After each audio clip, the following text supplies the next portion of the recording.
Natingali makapangutan ta padre. Kung Pasko na, nganong dili man puti ang gigamit nato nga vestments. Nganong nga ang naa sa duol sa siling sa simbahan, nganong purple man, nganong violet. Nganong ang vestments sa pare, violet man padre. Nganong ang insignia sa minister, violet man padre. Nga Pasko naman kaha.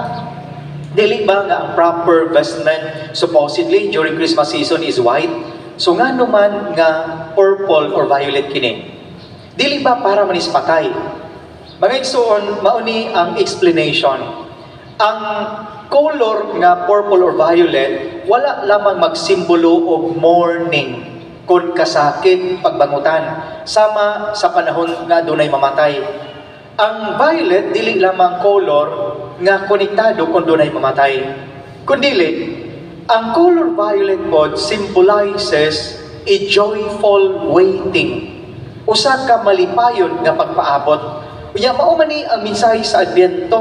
Nga upat ka semana, maoy panahon sa atong pagpangandam kay nagpaabot kita sa usa ka makalilipay nga moabot nga mga Ginoong Kristo sa iyang paghandom nato sa iyang pagpakatao. Mauna nga ang simbolismo o kahulugan sa color nga purple or violet is joyful waiting. Mauna nga panahon sa Adbyento atong gihimo kining mao nga color nga vestment o color diha sa simbahan kay simbolo man kini sa malipay nga pagpaabot.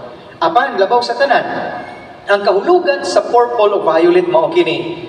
In the ancient times, ang color nga purple, especially ang pagpulo o purple, was so expensive nga ang maka-afford lang niini are those members of the royalty. Ingon ana ang kahulugan sa violet. Sa kakaraanan o sa unang panahon, mahal kaayo ang kolor nga violet nga ang makakaya lang og palit niini mao katong membro sa harianon nga banay. Buti pa sabot nga sa unang panahon ang gasul obra di ay sa kolor nga violet nga mga sinina maura tong miyembro sa harianon nga banay, the royalty. So ang buti pa sabot di ay ang color violet is associated to something that is kingly and member of the royalty. Mauni siya ang hinungdan ngano nga panahon sa Adbyento, violet na atong gigamit kay the one who is to come na atong gipaabot is someone who is a member of the royalty. In fact, he is the King of all kings, ang atong Ginoong Kristo.